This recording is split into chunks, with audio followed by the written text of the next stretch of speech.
Thank you, councillors. I'd like to open the City Planning, Economic Development and Environment Committee of Tuesday the 19th of May at 9:16 a.m. Welcome to everybody, and I'd like to declare it open at this time. I would like to advise the meeting attendees that this meeting is being audio recorded. In response to the public health emergency involving COVID-19, this meeting will be physically closed to the public. We appreciate the public's understanding in this. Let me begin by acknowledging the traditional owners of the land on which we meet and their elders past, present and emerging. I have received a leave of absence request from Councillor Bradley due to personal reasons. I now move a motion to approve Councillor Bradley's leave of absence. Is there a seconder? Thank you, Councillor Power. Can I please see a show of support with a show of hands? That is carried unanimously. Councillor Bradley also asked me to pass on apologies personally, so please receive those in the intention they were given. Are there any further leaves of absences, councillors? Nope. Excellent. With that, I will move on to the first agenda item, item 4.1, the City of Logan Economic Development Vision and Strategy. Is there anyone who has any conflicts of interest in this matter? Excellent. Officers have provided a report containing an evidence-based deep dive into the Logan economy, which provides a strong basis to prepare a new economic development strategy for Logan City. This strategy will seek to reimagine Logan's future with a focus on jobs, investment and local wealth. Now is the time to start this process. We have a new council with fresh eyes, and while our economy and our community are feeling the impacts of COVID-19, we can harness the recovery from these challenging times as a catalyst to reinvigorate our city.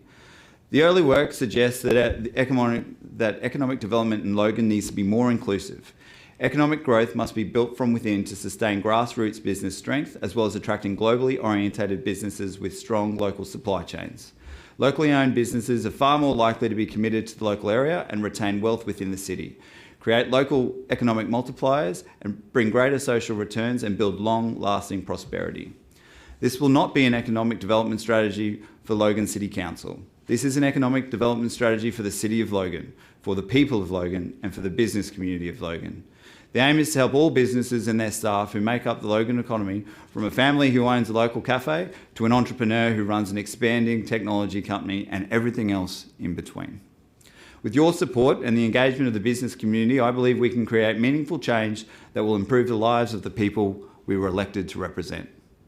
It's with great pleasure I'd like to ask the Manager for Economic Development and Strategy, Dave Radich, to speak to his report. Through the chair, Councillor Raven has covered a lot of the aspects of the report nicely. I'll just dovetail with a few other aspects. So as Councillor Raven has suggested, now is the time. Now is the time to look at our economy. Our economy's hurting and our people are hurting. We are going to do a deep dive into reimagining the Logan economy. We're going to have deep engagement with the people, with the business community of Logan through a co-design process. As Councillor Raven has suggested, this is not an economic development strategy for Logan City Council. It's not an economic development strategy that is a traditional economic development strategy, which has KPIs associated with my role. This is an economic development strategy that will be designed by the people of Logan for the people of Logan. Logan's economy has many unique opportunities. We have enjoyed steady growth in advanced manufacturing since 2006. A growing number of residents have also had post-school qualifications, and we have a relatively young and diverse population. However, there are some vulnerabilities within our economy which we need to address. So there is limited professional employment opportunities for the people in Logan. We have a lot of educated people, but not a lot of job opportunities for those people. Some of our businesses have a higher financial failure risk than the national average. Some of those businesses also are more likely to be automated. So where we used to have warehouses which would have hundreds of jobs, we're now seeing warehouses with very few amount of jobs. We have a strong economy, we have a diverse economy. We're going to speak to the people of Logan about what their vision for the economy is, and that's what the new economic development and strategy vision is. So it's a co-design process. So the two recommendations that are on the board at the moment seek to establish an advisory group, and the next recommendation is that we get council endorsement to proceed with the economic development strategy as outlined in this report. The background paper is detailed. It's a big read, but it's a perfect evidence base for us to start looking at, or start the discussion with our community about what their vision for the economy is. And this is economic development strategy for the people, for all businesses in Logan. Happy to answer any questions. Councillor Kransky.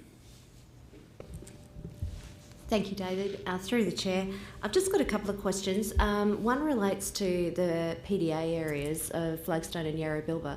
How do you imagine those areas will interface with this planning document? So through the chair, so we will not forget the PDAs. The PDAs are forecast to have a significant amount of employment. We want to talk to the main developers in the PDAs to see what their vision for the economy is, how they're going to stimulate the economy, and what jobs they want in those areas. So 100% the PDA areas will be included in this economic development strategy. As I said, it's for everyone in the city. David, will members from the PDA areas actually have opportunity to be on that advisory group? So everyone, through the chair, everyone will have the opportunity to be on the advisory group. So we'll be doing an EOI to the wider Logan economy, and certainly since the PDAs have a significant amount of population growth and they have some forecasted employment growth, we'll definitely be engaging with them. One final comment. When reading the report, it's a very comprehensive report and a very interesting read. The anomalies are particularly interesting. But one thing I just wanted to note, and I know that we've had a document similar to this come up where we're seeing the area of Yarra Bilba picked up in the broader Jinboomba region and so on. I'd just make the comment that what's happening in Yarra Bilba is really quite distinctly unique and different to what's happening around the fringes. I know you're aware of that, but it doesn't get teased out in this particular document, so I just wanted to highlight that. Thank you. Thank you, Councillor Kransky. Mayor Power. Thank you, Mr. Chair. Dave, I just want to make some comments in regard to the Inland Rail section of your report. Clearly, the report poses some positive direction towards having the Inland Rail. And I know that you addressed the submission which we sent to the Senate Standing Committee in stating that the Inland Rail runs through Logan, is proposed in an area that is projected to be the city's most populated area. I have concerns that this report shows council supporting the proposal of having Inland Rail, particularly the freight part of it. As you know, these trains are very long. They create infrastructure issues in that we will have to build infrastructure around the railway line. And of course, being in the most populated area, there would be concern from a lot of residents. You've said here that can have benefits for businesses in Logan. Can you demonstrate that? Through the chair, thanks for the question, Mayor Power. So the report talks to supply chain opportunities for businesses in Logan to service some of the inland rail hubs like Bromelton or an Acacia Ridge. The report isn't actually, that background report was prepared by the project team, so it's prepared by our consultants on an evidence base. So their opinion is that there are some opportunities for employees and employers within Logan City. I don't read it as a statement of support for the project, and certainly we are on the record as an organisation to challenge some of the premises of Inland Rail, and that was stated quite clearly in the Senate committee. Yeah, thank you, Mr. Director. Mr. Chair, I'm a little bit concerned that the way this reads, and I know that when this comes to fruition, in that obviously there'll be public relations companies who will be trying to implement this, they'll be using this against us. I firmly believe that the majority of the councillors here don't support the freight train going through Logan, particularly in this heavy populated area, because there's no benefit to us. And I think it's not tested yet whether or not we should have this type of report up with such a statement to say that it's in our benefit. Thank you, Mayor Power. Councillor Heremiah. Thanks, Mr. Chairman. David, your report mentions that the Economic Development Vision and Strategy has allocated funding. Are you aware of the figures for this funding? Through the Chair, so the funding is across 2 financial years and it's funding within my branch. The total cost of the project from start to finish, including the cost associated with hosting events, is approximately $180,000. Thank you, Councillor. Councillor Lane. Thank you.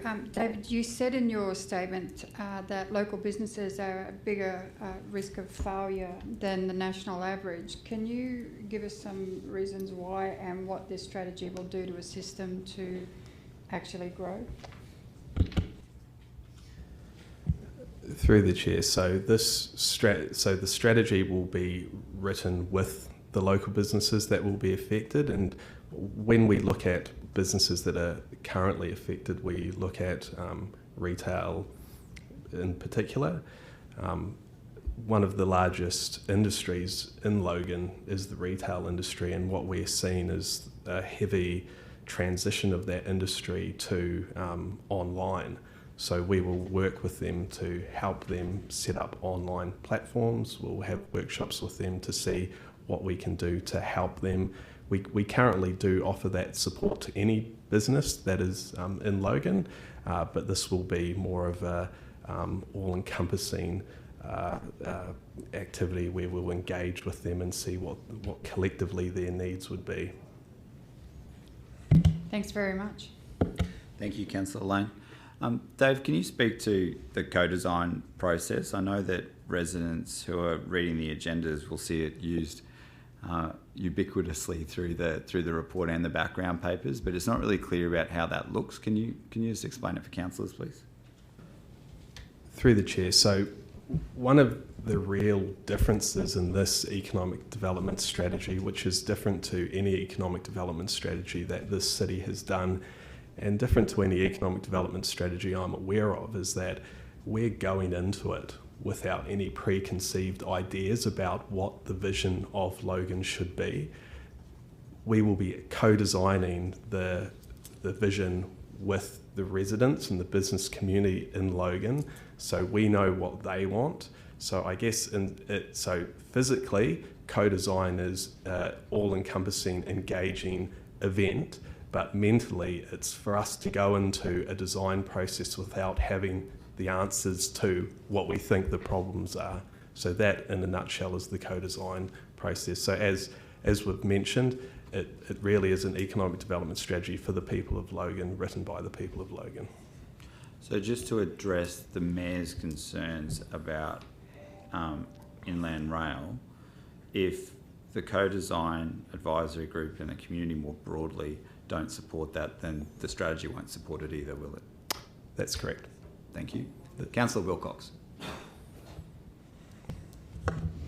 Through the Chair, just wanted to make a point. In the report details, it's got interested parties, and it only actually lists local businesses, investors and developers, business chambers and associations.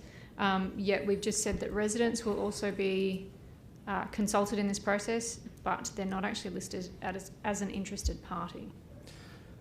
Through the Chair, so that list is just a snapshot of what the interested parties will be. It doesn't preclude residents from wanting to participate, or we will certainly be encouraging residents to participate in the economic development strategy.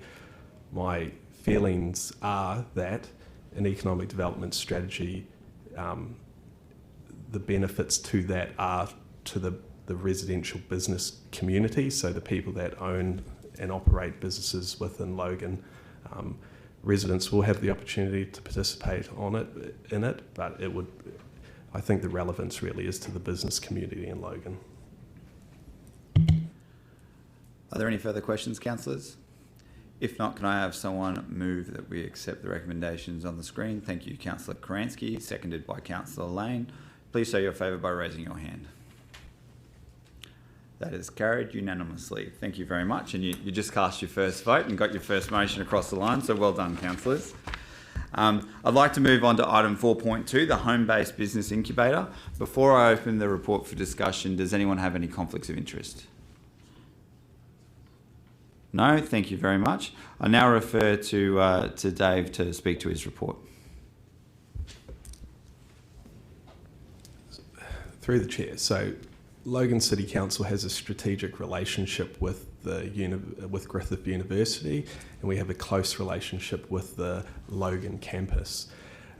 The Eunice Centre within the Griffith University has approached us tabling a funding opportunity for them.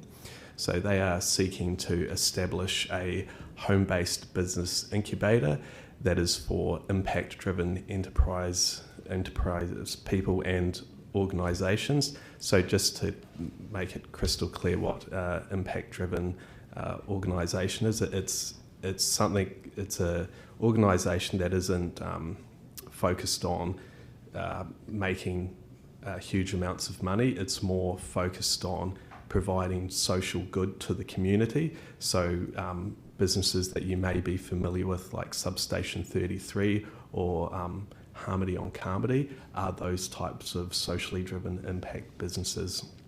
The university has come to us with a funding request. It's $50,000 this financial year and next financial year.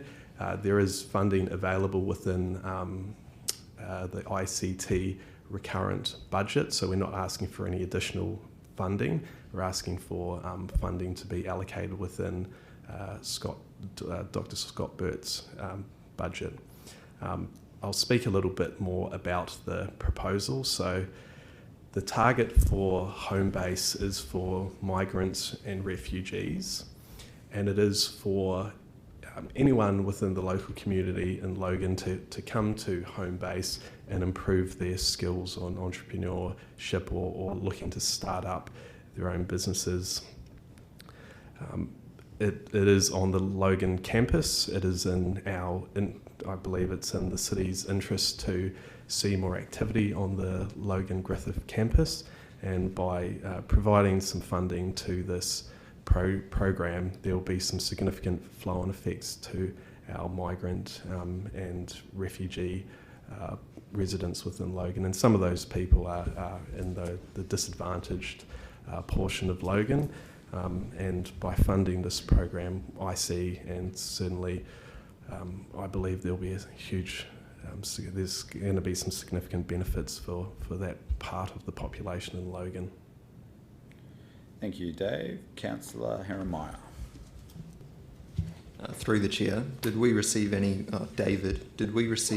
financial statements or further information to help us determine if this $100,000 investment is viable? So through the chair, thank you for the question.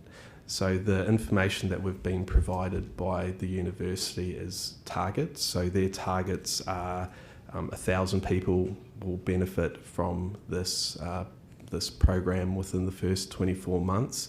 150 jobs will be created, and there will be some flow-on economic development impacts. So that is really the information that the university has provided to us. Through the chair, are you aware of any precedents of similar investments by council? Through the chair, we do provide investments to Logan Chamber of Commerce's.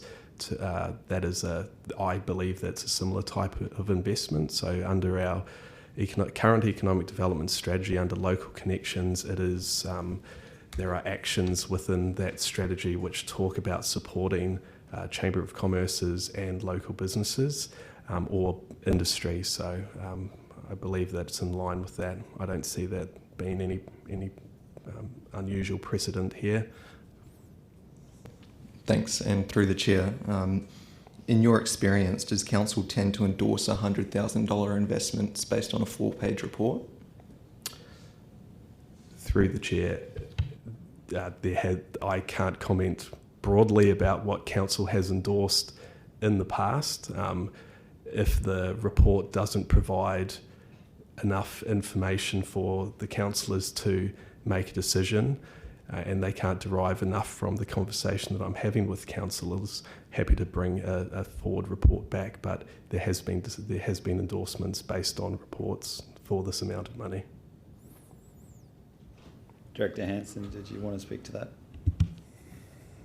Through the chair, I just wanted to comment on the funding issue. So council's funding will be the absolute minority funding in this situation. So Griffith University themselves have kicked in the bricks and mortar space along with recurrent funding for the bid. The federal government and the state government will both be contributing the lion's share of funding. So council's contribution is not only the $100,000 over 2 financial years, but also some in-kind support. So the Economic Development and Strategy team will use this hub as another avenue to provide the full range of training for small businesses and picking up start-up businesses to that next level. So we see it as an opportunity that fits within a broader state and federal network of funding. Mayor Power. Thank you, Mr. Chair. Home-based business incubator. I could not think of a better time to implement a program, and I think we've all seen the positives on our roads with people staying at home, working from home. The need for the infrastructure out there, if we had more people working from home, it would cause a lot less congestion, and of course it would bring a lot of prosperity to the city. I think if you look at my son, who is operating a home business, couldn't be operating a more successful business from home, and interesting enough went to Griffith University for a short time. So I support this program, but I understand where Councillor Hieronymus is coming from regarding concerns about the outcome. So I think we'll all be interested in the outcome of this report and how it creates wealth for this city. I'm hoping that it's a very successful program and I support it. Thank you, Mr. Mayor. Councillor Lane. So just to clarify something for me, if that's okay, through the chair.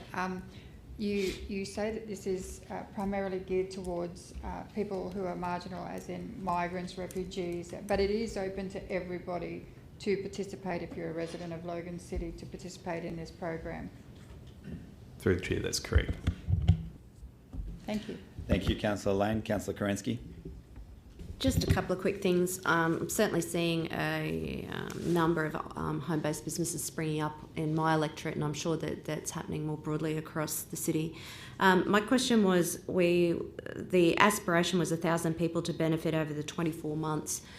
David, is there an intent for you guys to come back to council at some point and provide us with the outcomes? Through the chair, it is my intent to come back with some outcomes regarding this program.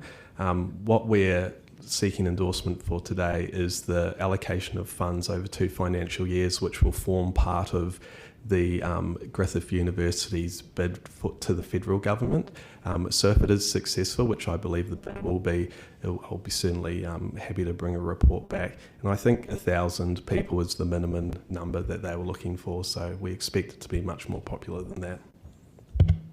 I guess we'll only really know when we look in the retrospectoscope of how successful it's been, but certainly I think that our local home business industry could do with some support from what I'm hearing out there in the community. And I realise it's somewhat speculative, but given that we're not the primary financier of this particular project, I think that's something that would demonstrate to our residents a commitment to provide them with support at this difficult time, and I'm happy to move the report. Thank you, Councillor Kerensky. Councillor Wilcox. Through the chair, thank you. Just wondering, you mentioned there was 150 jobs that would be going. How have you projected there'd be 150 jobs because of this? So through the chair, the jobs projections are modelled by the university. The way that they've calculated that is that from this incubation process, people will be starting or improving their business, and then there'll be jobs there. But also, it's also focused on people or existing social impact businesses like Substation 33 or like Harmony on Carmody, who want to branch off into different sorts of ventures. So, for example, if Substation 33 wanted to start doing something different and developing a different business model to explore another part of tech recycling, there would be jobs there, and this program would help them develop a business model for pivoting from their current business structure. So that's where the jobs come from. Okay. Have they projected then what type of jobs will it create? Will it create apprenticeships, traineeships? Will it create casual, full-time, part-time? Is there anything around that? Through the chair, so the majority of from talking to the university, the majority of these jobs will be youth-based jobs. They haven't broken them down into different sectors, but I guess it's dependent on who the participants are. So there might be more food and beverage jobs, there might be more cleaning or hospitality jobs, or there might be more knowledge-based economy jobs, because this type of program is attractive to startup companies, and the future of jobs in the economy is knowledge-based jobs, and startups provide those types of jobs. So while they haven't broken it down into sectors, I would imagine they would be a lot of a mixture of knowledge-based jobs and hospitality, food and beverage roles. Thank you. And through the chair, just one more. Will it be aimed primarily at Logan residents? Can we guarantee that these positions, if we're funding it, will go to Logan residents? Through the chair, so this home-based incubator has been designed for Logan residents. I can't 100%, I'd need to speak to the university to make sure it is only going to be for Logan residents or how they would capture that, but the intent is that the majority of all participants within this this program are Logan residents. Thank you, Councillor Wilcox. Councillor Bannon. Through the chair, I'm aware that we're a small part of the funding for it. How would that be promoted? So we have a fair say in the promotion of that, so we can promote it towards Logan businesses more? Through the chair, so once it gets to the point where it's approved and it's gone through the federal program, we could promote it through Logan Jobs, through our social media. There will be lots of opportunities. Griffith University will be looking back at us to help us promote this program for them because of our deep engagement with the local community, particularly the business community. Councillor Hanson. Director Hanson. Through the chair, just to add to that, there's a governance structure that will be set up around this initiative. So council will have a spot on that group. It will be straddling ED&S and also the City Futures directorates. So there's a vehicle there that will be, the funding partners will be acknowledged, and then ongoing we'll be able to bring opportunities back to council that's presented through that governance group. Thank you very much. So I see this program as a fantastic opportunity to harness the entrepreneurial spirit of our refugee and immigrant communities. They're often younger than the mainstream Australian communities because they've come to our country and they've often brought children with them, and those children are now turning into young adults who actually want to make a significant contribution both to the economy more broadly, but to create jobs within their community, but they often don't know how to start. So they don't know how to be a startup, or even if they have started something, they don't know how to scale it up to make it meaningful. This sort of program is exactly what we want to invest in so that we can have a seat at the table and make sure that the priorities of the program stay focused on what the city needs, which is local engagement, focused almost explicitly on local engagement would be my preference, and making sure the businesses that are created stay in Logan. Because what we don't want is to bleed that knowledge and that expertise out to Brisbane or Gold Coast or even Ipswich. We want to make sure that those businesses stay here, employing locals and returning and trapping that wealth into our economy. Are there any more questions for the manager? And Councillor Kerensky has moved the motion. Can I have someone please to second it? Oh, thank you, Councillor Wilcox. All those in favour, please show by raising your hand. And those against? Abstaining? Abstain. Please note that Councillor Herrmeyer has abstained and everybody else voted in favour of the motion. Thank you very much, councillors. Does anyone have any general business for the manager? Mr. Mayor? No. Are you sure? Thank you, Mr. Mayor.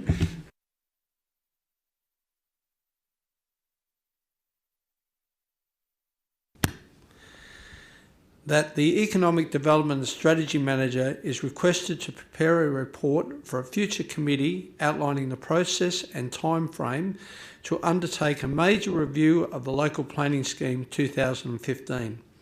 All councillors will be individually consulted as part of the process, and it will include, but not to be limited to, a review of all provisions relating to healthcare services where such a service involved the treatment of addiction. Mr. Chair, I move that motion because of what I experienced in the last campaign. Many of the local forums that I went to, there was major concern by the community, and many of the candidates spoke about this concern in regards to overdevelopment and the lack of infrastructure in the south of this city.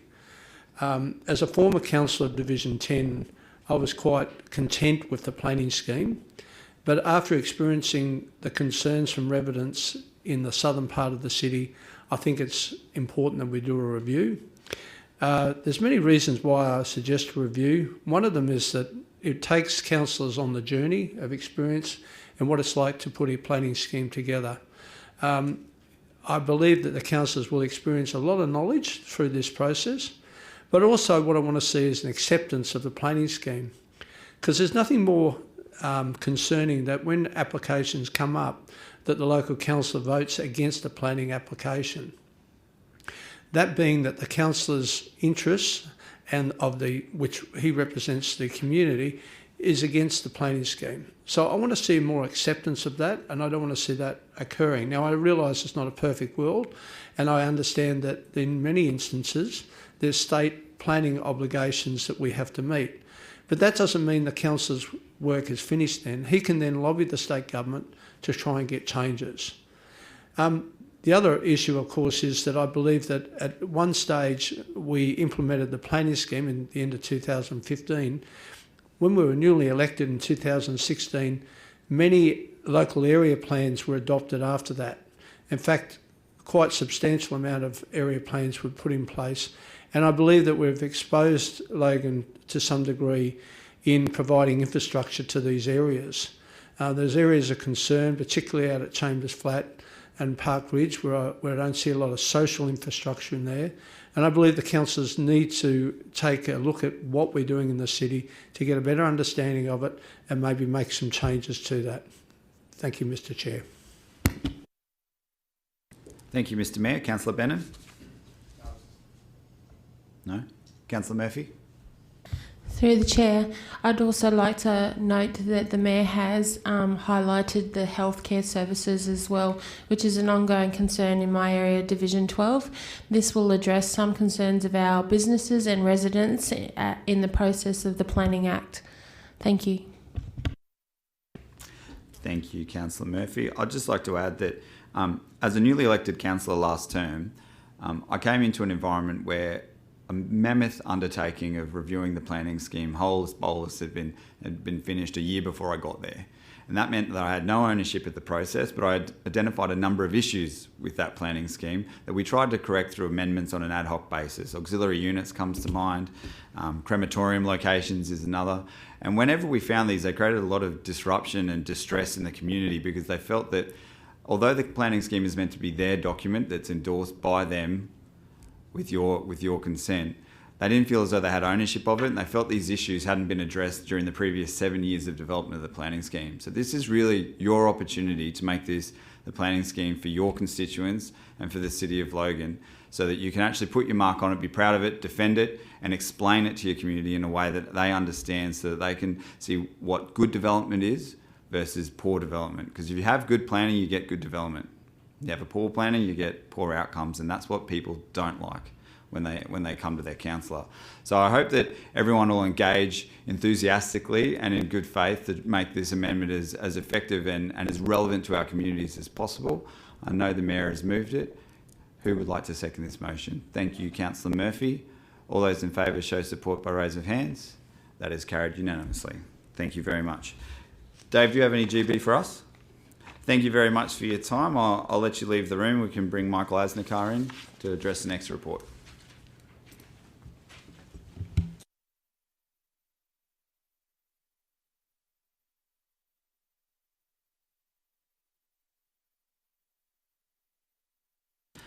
Alright, councillors, the next item is item 5.1 on the agenda for the investigation of clandestine drug laboratories under the Public Health Act 2005. Does anyone have any conflicts of interest to declare on this matter? There being none, I'll hand over to Michael Asnikar, who's the Director of Health, Environment and Waste, to speak to his report. Well, thanks for giving me a promotion there, Mr. Chairman. Sorry, Director. Manager. Sorry, Dave. Thanks, Mr. Chairman.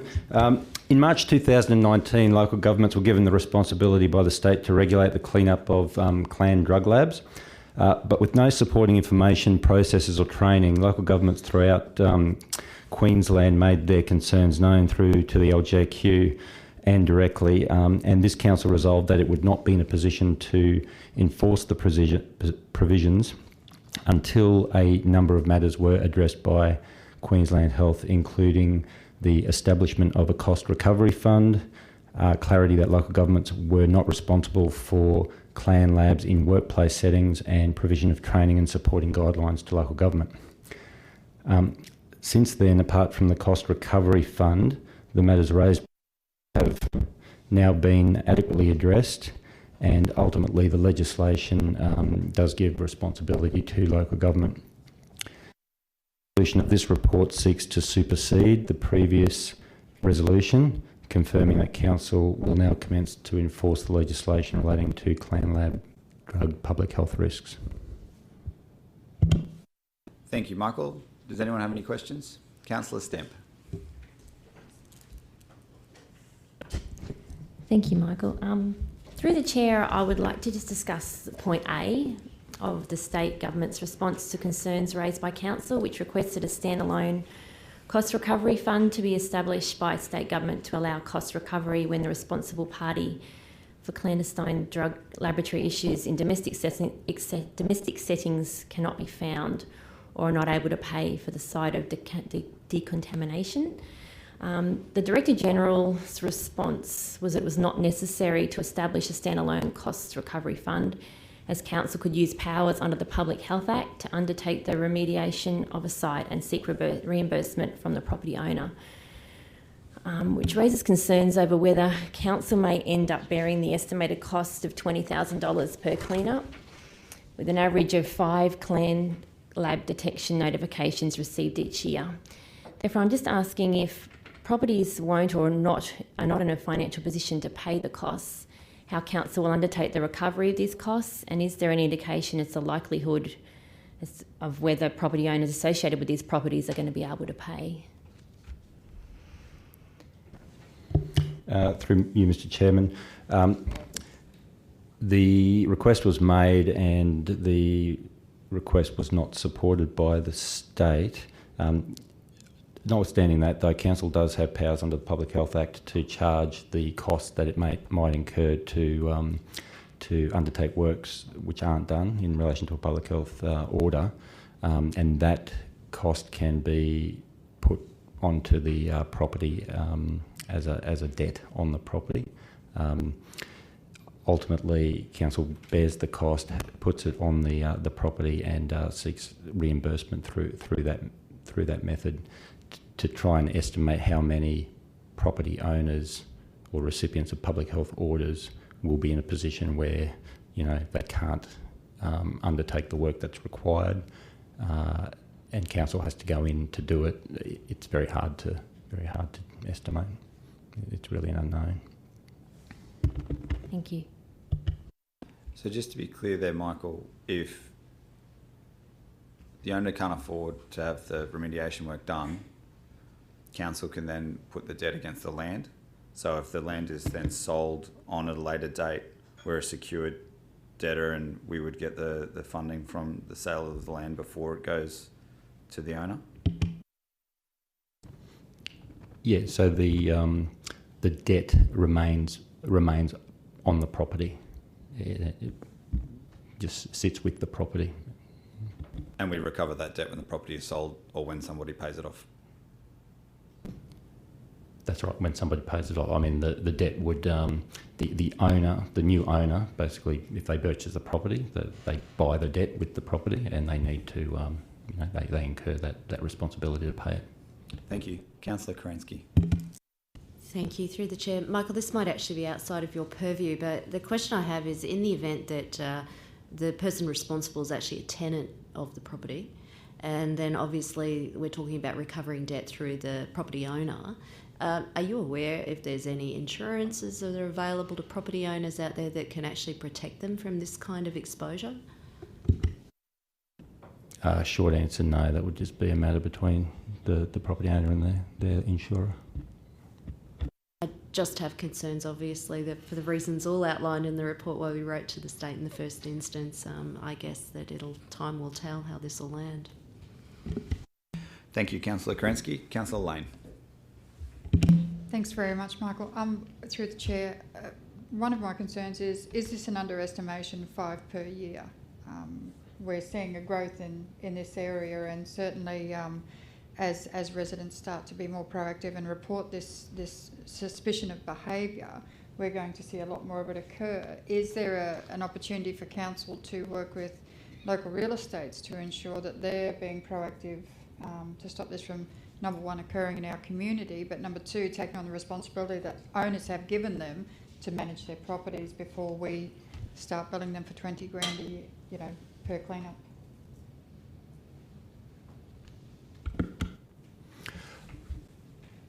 So the questions, one around, can council do some sort of proactive engagement with the real estate, property management industry? I suppose ultimately, it is criminal activity, and I suppose the primary responsibility for that is with the QPS, the police. Our role in this is really to come in, after the fact and ensure that the state of the property in which these clan labs may have existed does not present a public health risk. So, whether our role then extends to the very front end of working with real estate, I'm probably not so sure. But I mean, if there's a need to do some information to that sector, we can certainly consider it. I just have to work out what the format of those comms might be, and obviously work in conjunction with the QPS.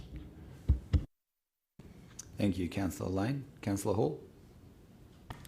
Through the chair, I'd just like to cite, to me this seems fairly unfair for absentee property owners, especially some of our investors who are really relying on their real estate to tell them what's going on with their properties. It's quite common to be the case that if you were to own a property and you're absentee and you just get a call from your real estate to let you know that it's turned into a drug lab, and all of a sudden you've been foot up with a bill for $20,000 or more to get it fixed. It just seems rather unfair that this has been lopped onto the property owner rather than the culprits who have actually started the lab inside the house. I can understand, if the owner was to have known that this was happening in their property, they'd immediately eject the tenant. But is there anything in there to help out the actual property owner that this has happened to, who wasn't aware that their property had been turned into a lab?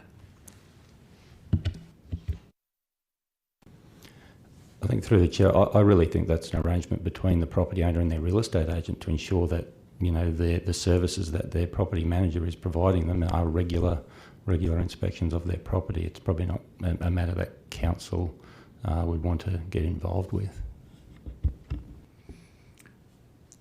Councillor Hall, would you be comfortable with the ratepayers of Logan providing that security to the landlord?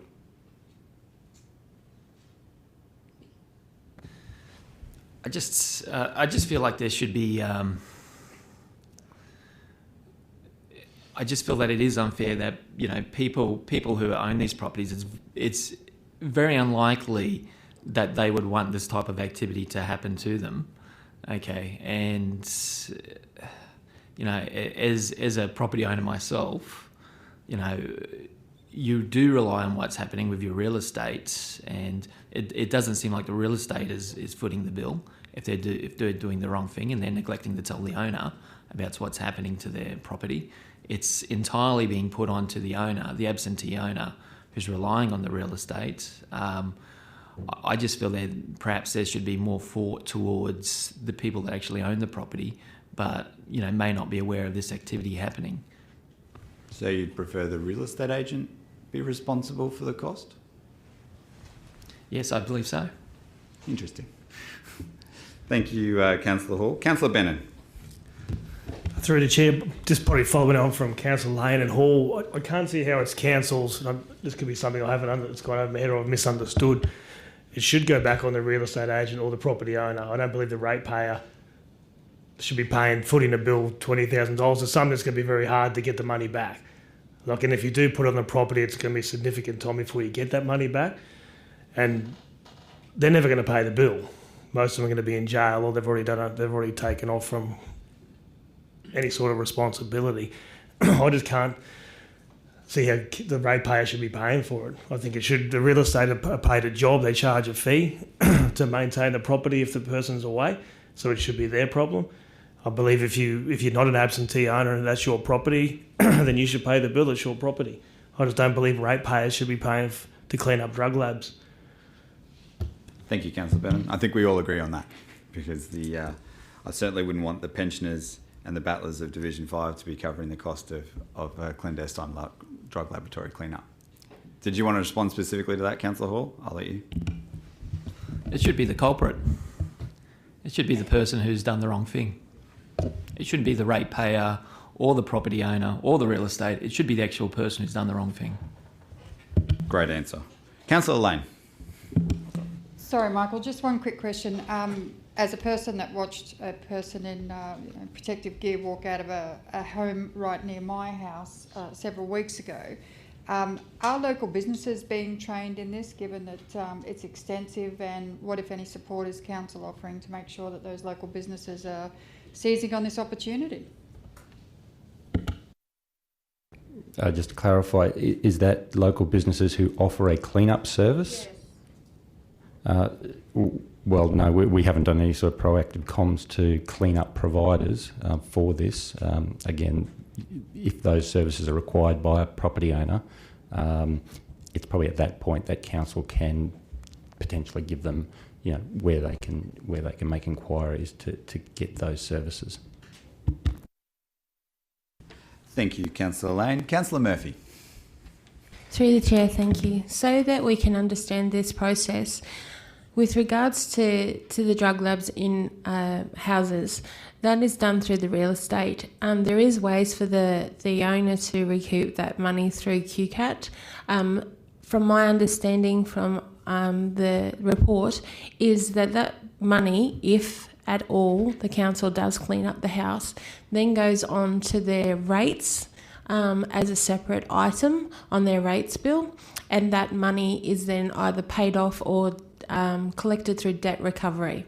If the property is ever sold, then that money is settled at settlement. It is not passed on to the next owner. In my time in real estate, I've only seen maybe 2 of these circumstances, and in both times the real estate did work with the owner. So I believe that there will be limited numbers that would come through to council, and they have backup on how to recover these funds through the rate system as a separate entry on the debt owed. Thank you. Thank you, Councillor Murphy. Mr. Mayor. Yeah, thank you, Mr. Chair. Listening to all the sides here, I agree that it should not be the responsibility of the real estate agent, the landowner, or the ratepayer. I am aware that the state government operate a profits of crime and their recovery program. That money is obviously recovered from drug barons in regards to the confiscation of their goods, particularly their properties and cars and such. And the state government obviously derives some sort of profit from that program. I suggest that we put a proposal to the state government that they make funding available through that program so that the council or the property owner is not out of pocket for this service. But at the same time, I think real estate agents should probably have stricter control in regards to their inspections, and that the state government maybe provide them with some sort of chemical indicator that when they walk into a house, that the indicator demonstrates that there are toxic chemicals in the house, so that we can get on top of these problems before they get to the situation where houses nearly have to be destroyed. Because sometimes if the operation has been in that house for some time, the cost is more than $10,000. I've seen on programs recently where a lot of money is spent and still the chemicals are still in the materials of the house. So I was suggesting that maybe the state government maybe get involved in this in a way that obviously, these drug lords aren't getting away with what they're getting away with. That the real estate agents have inspection rights, maybe every 2 months, and they have some sort of indicators that there are chemicals present, and obviously they can be closed down quicker, because I believe that drugs are a problem in Queensland and we need to get tougher on that. At the same time, I don't believe that innocent victims should be paying for the victims of crime. Thank you, Mr. Mayor. I'm working on an amendment to the recommendation that will include that letter. Councillor Bennett. Through the chair, just to be clear, that I do believe that the culprit should pay for it first and foremost. It was just more to the paperwork that we received, that a lot of these people never get caught, and my biggest concern was that the ratepayers didn't get to foot that bill. So just to be clear, I don't want to just dump it on the homeowner or the real estate. It's just the paperwork we received, I think it was a high percentage was they never ever got caught, that's all. Thank you, Councillor Bennett. Just to be clear, Michael, Council attempts to pursue the perpetrator in the first instance, is that correct? The responsible person. The responsible person, thank you. Councillor Fraser. Okay, thank you, Mr. Chair. I have a question to the manager. So there are registers of tenants who say, for instance, don't pay their rent, or they've been in arrears and have just buggered off and left the landlord high and dry. Are there such registers that you're aware of tenants that have, say, been responsible for these kind of drug labs and stuff like that? This is just a good way of preventing this whole scenario from actually occurring to begin with. Councillor, I'm not aware of such lists, and nor am I aware whether they would be made available to council. Yeah, so I'm not aware of any type of list. My main concern is that is a real estate agent even do they have access to such things? Because that would stop it straight. Once someone applies to be a tenant, then they can just be rejected based on that, I suppose. Are you aware of such things at all? No, I'm not, Councillor. I'm not aware. Thank you, Councillor Fraser. The very enthusiastic Councillor Hall. From my experience in real estate, there are such lists. We call one called Ticker, which usually outlines when you've had a naughty tenant, and you can kind of check their history a little bit before you put them in your property. But I would also like to mention that almost 100% of the time, landowners or property owners who rent out their properties are ratepayers themselves. Thank you, Councillor Hall. Are there any further questions for the manager or discussion on the topic? You'll see the second part of the recommendation has been added on the screen to reflect Mr. Mayor's desire to write to an authority. We'd already written to the Director General who said no, they don't see the need to create a fund. So in that case, it's probably more appropriate that you write directly to the Minister of Health, the Honourable Stephen Miles. Are you comfortable with that being in the recommendation, Mr. Mayor? I am comfortable with that, Mr. Chair, but I'd also like to suggest that these drug labs, particularly the rental properties, there could be more done to prevent them operating on such a long time frame if the real estate agents had more frequent visits with the ability to have in their possession some sort of form of identifying whether or not chemicals are in the presence of the house. So I'm not wondering whether we go to the next level. I'm not sure which minister would, maybe Mr. De Brenny. I'm not sure which minister would be responsible, but I don't believe that enough's being done about crime in the state. I think we need to go further and empower the real estate agents the ability to do more visits to these houses and to be able to track whether or not the presence of drugs are in there. So maybe I'll leave this at the moment and I'll do some more investigative work on this. But I'm prepared to move that number 2 amendment, Mr. Chair. I appreciate the intentions, Mr. Mayor. I think the balance between privacy and security is probably something that's beyond the remit of this council to decide upon. But if you're comfortable with the recommendation on the board, Councillor Lane wishes to speak, and then I'll ask for a seconder. I think it actually should be amended to say requesting that funds from the Proceeds of Crime Act be used to cover the cost of remediation where possible.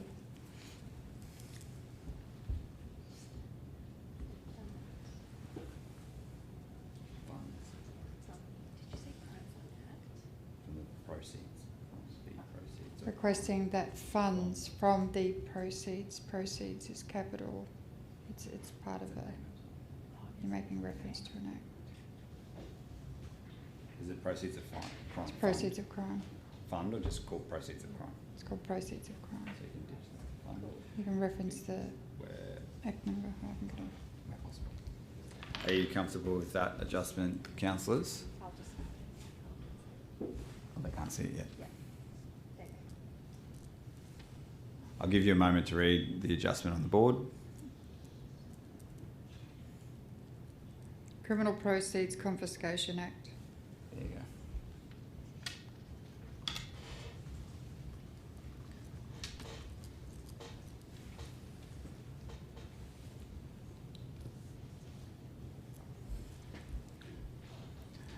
Councillors Wilcox and Murphy will take time to stop their conversation and read what's on the board for me.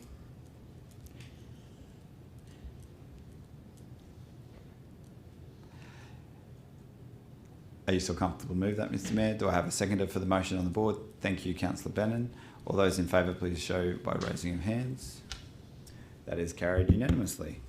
Thank you very much, councillors, for the interesting debate. If we could move, or discussion, I should say. We'll now move on to item 5.2, Land for Wildlife South East Queensland 10-year plan, 2020 to 2030. And I'm aware that Councillor Wilcox has a conflict of interest she'd like to declare. I, Natalie Wilcox, declare a perceived conflict of interest in relation to item 5.2 of the City Planning, Economic Development and Environment Committee due to the following reason. The previous house I owned with my husband in Greenbank for 12 years has recently been granted Land for Wildlife member title. I have spoken with and formed a friendship with the new owner and with my old neighbour who also lives opposite my old house and is also a Land for Wildlife member title on her property. If the interest arises because of the person's relationship, I have a relationship and formed a friendship and acquaintances with Sharon Rosinski and Sharon Webster.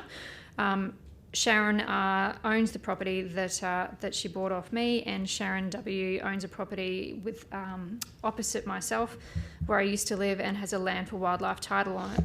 I've determined that this personal interest is not sufficient significance that it will lead me to making a decision on the matter that is contrary to the public interest. I will best perform my responsibility of serving the overall public interest of the whole of the council's area by participating in the discussion and voting on this matter. Thank you, Councillor Wilcox. Do any councillors have questions so they can better make a decision on this before I move to voting? If not, Councillor Wilcox has declared a perceived conflict of interest and you must now determine the nature of that conflict. Can I please have someone move that Councillor Wilcox's conflict of interest is perceived. Councillor Lane has moved, seconded by Councillor Hall. Councillors, can you please show your support that the conflict of interest is perceived by show of hands?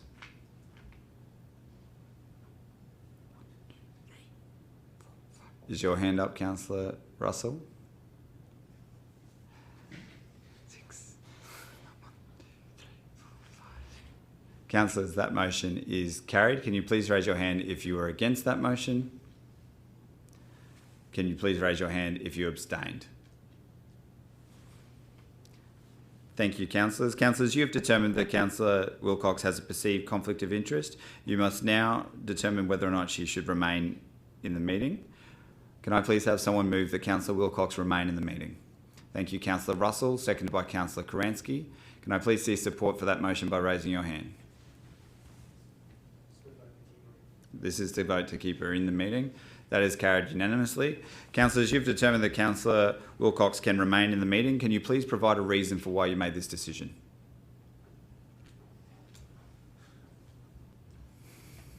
Would it be because you're comfortable that the conflict of interest is only perceived and won't impact your ability to make a decision in the public interest? Everybody's nodding their head. Excellent. Then I'll take that as the majority view. Well done, councillors. You made it through the first conflict of interest, far better than the previous council ever did. We're kicking goals already. Without further ado, I'll pass off to are there any further conflicts of interest before I give it to Michael to speak to his report? There being none, take it away, Michael. All right. Thanks, Mr. Chairman.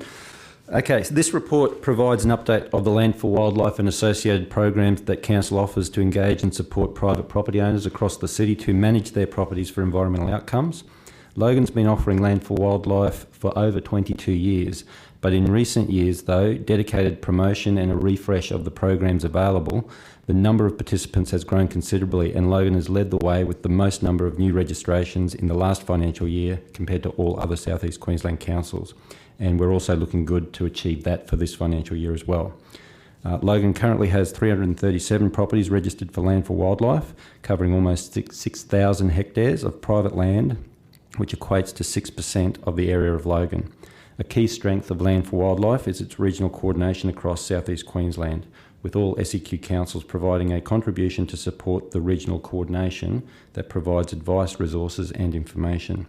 The Land for Wildlife Regional Steering Committee has recently developed a plan to set a long-term clear direction for the next 10 years. This 10-year plan will set a strong foundation for the continued growth of Land for Wildlife and guide the shorter-term operational plans for the region. Council staff have been involved in the development of the 10-year plan, and it is presented to Council for endorsement. Thank you, Michael. Councillor Karansky.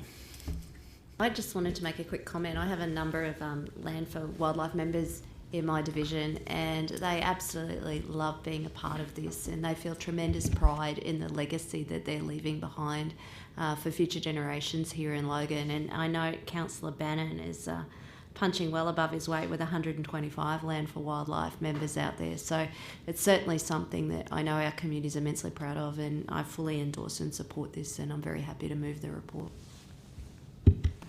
Thank you, Councillor Karansky. I think one of the highlights of this report is that Logan has the highest growth membership in South East Queensland, and that's been the case for the last 2 years running. I think we can keep pushing that. I know a lot of councillors in this room were elected on a platform of values that included caring for the environment and preserving it, and that's reflected in the behaviour of the community in this report. So that's fantastic. Keep up the great work, Michael, and to Land for Wildlife. Councillor Karansky has moved the report. Does anyone else wish to speak to the report?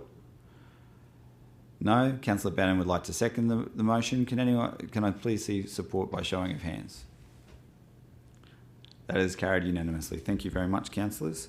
Does anyone have general business for the manager? Michael, do you have any general business for us? Thank you very much. Councillors, due to the COVID restrictions, only necessary managers come to the room to speak to their reports. If you have any general business for other managers, you can raise it now with the director. There being none, congratulations on your first committee meeting. You've conducted yourselves well in the discussion, with both interesting and informative. I declare the meeting closed at 10:21 a.m. The next committee for city infrastructure will begin at 10:31. Thank you.